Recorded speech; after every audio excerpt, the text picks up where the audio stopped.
Você pode não dar muita importância a isso, mas os seus avós certamente já deram muito valor ao gelo. Conseguir essas pedrinhas refrescantes dava muito trabalho 100 anos atrás. É nessas horas que eu fico impressionado com a rapidez com que as coisas evoluem. Mas vamos ao começo.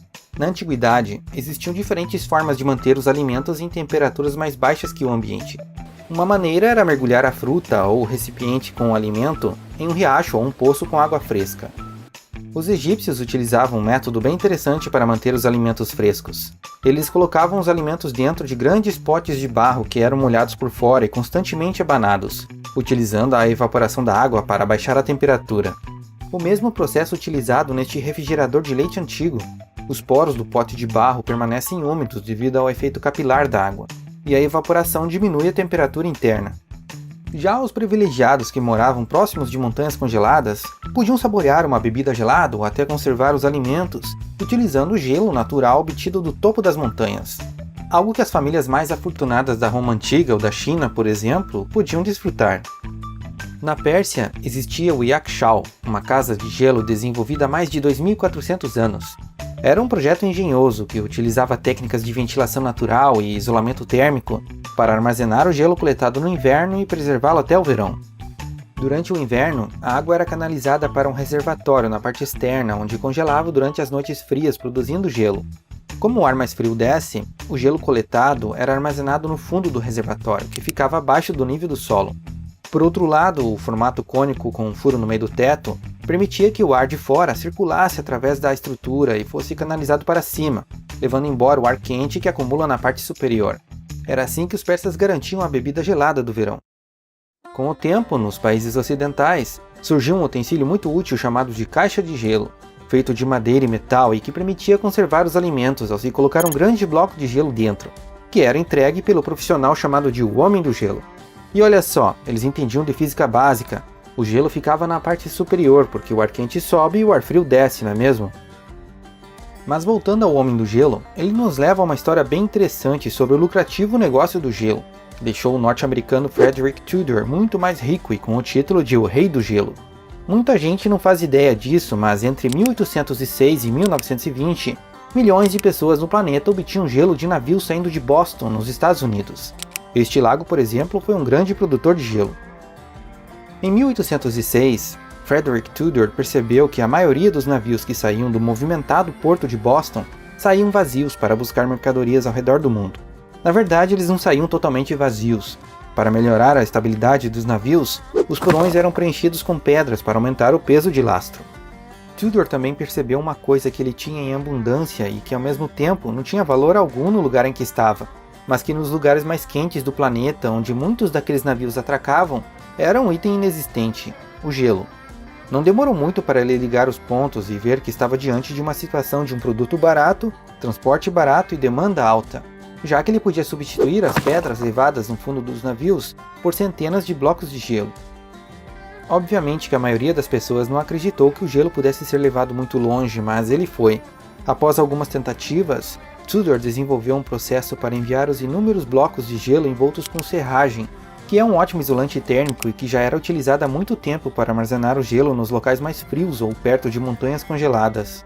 Uma abordagem que permitiu que o gelo de Boston chegasse a lugares como Nova Orleans, Havana em Cuba, Pernambuco, Rio de Janeiro, Bombai na China, Austrália, Hong Kong e inúmeras outras localidades. Pronto, estava formado um milionário comércio global de gelo, que empregava milhares de pessoas já em 1830. Pessoas que trabalhavam no corte do gelo nos lagos, no transporte até os navios, no armazenamento, no transporte ao redor do planeta. Um comércio que tinha um impacto ambiental próximo de zero, já que ele utilizava o gelo que se formava naturalmente nos lagos do norte gelado e os transportava para os locais mais quentes utilizando veleiros movidos pelos ventos. Só que a inventividade humana logo alcançaria a habilidade da mãe natureza e todo esse pessoal ficaria desempregado.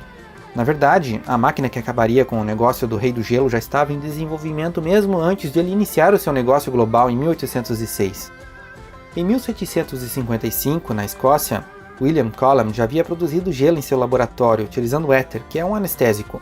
O que ele fez foi colocar o éter em um recipiente fechado e retirar o ar, criando uma pressão negativa, um vácuo parcial.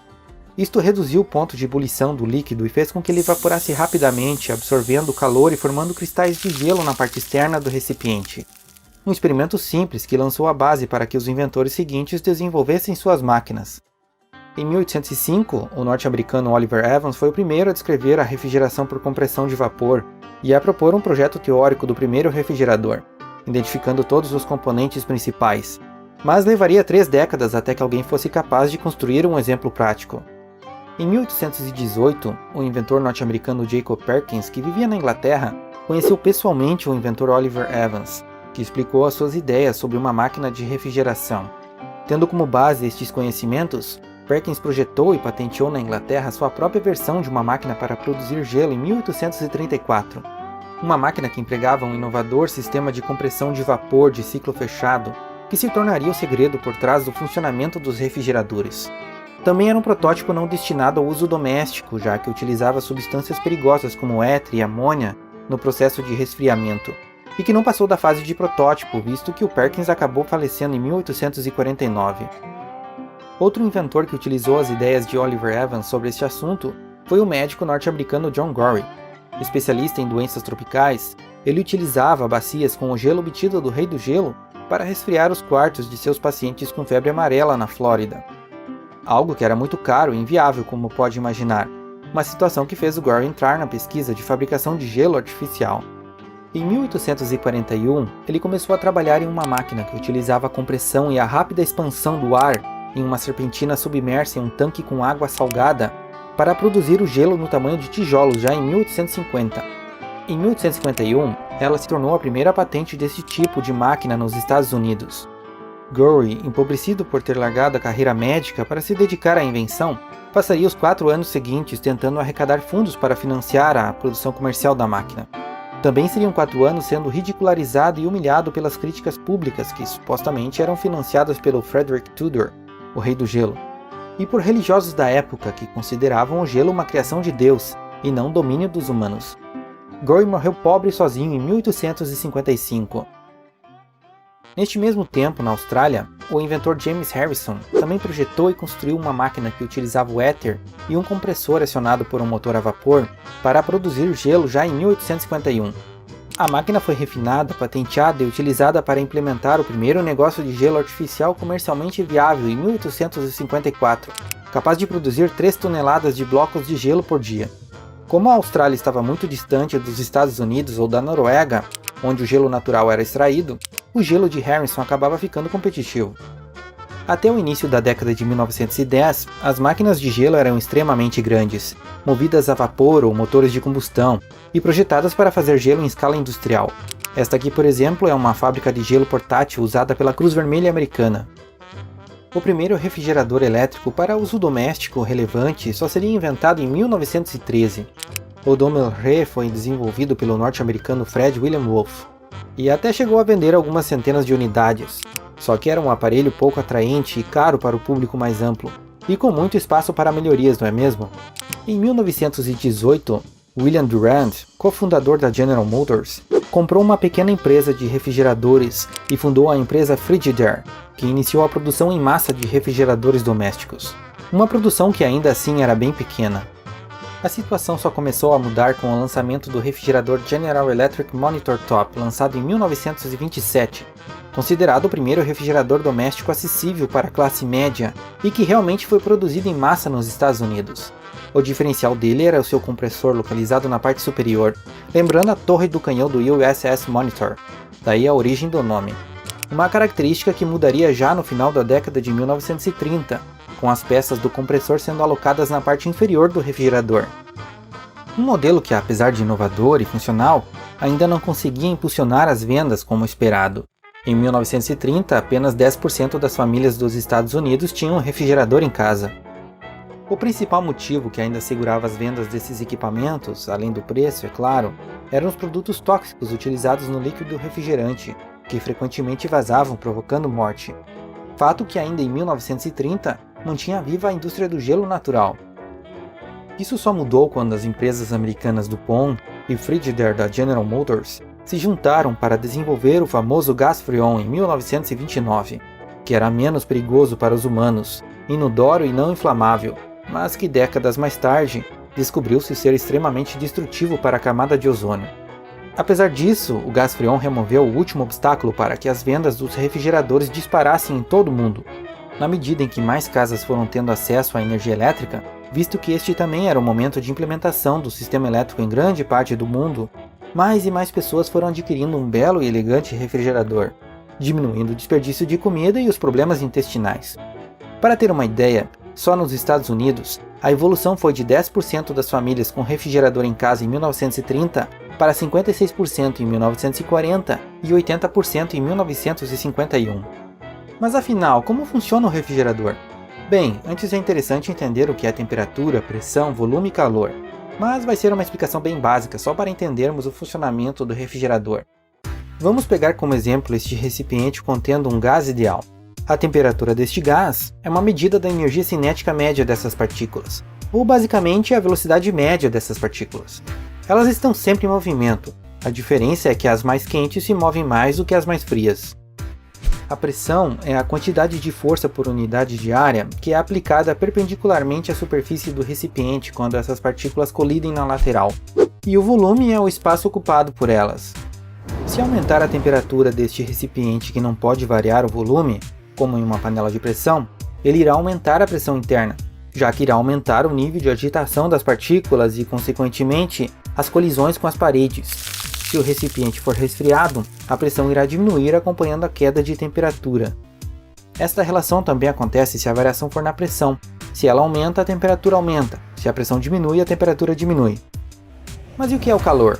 Bem, o calor é a quantidade de energia transferida do recipiente quente para o recipiente frio, até que eles fiquem com a mesma temperatura, momento em que não terá mais transferência de calor. Outro ponto importante para entender o funcionamento do refrigerador é estar ciente de que quando um líquido evapora e se transforma em gás, ele absorve uma quantidade de calor. E quando o gás condensa e retorna para o estado líquido, ele libera uma quantidade de calor. Isso é fundamental para entender o funcionamento da máquina de refrigeração. Aliás, é assim que funciona o sistema de refrigeração do nosso corpo. Quando suamos, o corpo libera o calor para o ambiente através da evaporação do suor, já que para o suor evaporar, ele absorve o calor do corpo. E quando a bebida gelada fica molhada por fora, é porque ela está absorvendo o calor do vapor de água que está no ambiente, que condensa nas pequenas gotas de água, ou seja, a tua bebida está ficando mais quente. Voltando para o refrigerador, imagine ele como uma máquina que bombeia o calor de dentro de uma caixa térmica para fora, utilizando uma bomba de calor. Basicamente, um líquido refrigerante absorve o calor dos alimentos, evapora e leva o calor para o lado de fora do refrigerador, onde ele volta para o estado líquido e libera o calor para o ambiente. Mas como o teu refrigerador faz isso? Essencialmente, são 5 componentes principais que ele utiliza para gelar a sua bebida: o compressor, a serpentina condensadora, o expansor, a serpentina de evaporação e o líquido refrigerante. Quando o líquido refrigerante passa pelo expansor, ele enfrenta uma queda repentina de pressão que também diminui repentinamente a sua temperatura. Na sequência, o líquido extremamente frio e em baixa pressão flui pela serpentina de evaporação dentro do refrigerador, absorvendo o calor dos alimentos e aumentando a sua temperatura, até que evapora se transformando em gás, momento em que absorve ainda mais calor. Na sequência, este gás segue em direção ao compressor, que aumenta a sua pressão e, consequentemente, ainda mais a sua temperatura. Um gás muito quente de alta pressão agora flui pela serpentina condensadora, que está exposta à temperatura ambiente, que é muito mais baixa se comparada com a temperatura do gás. Neste momento, o calor é liberado na atmosfera, diminuindo a temperatura deste gás que está em alta pressão e que se condensa voltando para o estado líquido, momento em que ele libera ainda mais calor antes de seguir em direção ao expansor para repetir o ciclo. Quanto ao líquido refrigerante utilizado neste processo, atualmente ele se chama tetrafluoretano, um refrigerante HFC que a pressão atmosférica entra em ebulição a uma temperatura de menos 26 graus centígrados, se transformando de líquido para gás. Lembrando que a água entra em ebulição a 100 graus centígrados. Este refrigerante HFC substitui o CFCr12, também chamado de Freon 12, uma substância que, como você já sabe, destrói a camada de ozônio. Bem, agora que eu sei o trabalho que dava conseguir umas pedrinhas de gelo antigamente, acho que vou até tomar uma bebida gelada. Inclusive, comenta aí qual é a sua bebida gelada preferida. Antes de me despedir, gostaria de deixar um agradecimento especial aos apoiadores do canal Lucas Polo, Thiago Dutra, Afonso Júnior e Gilmar Gonçalves. Um grande abraço a vocês e a todos os apoiadores.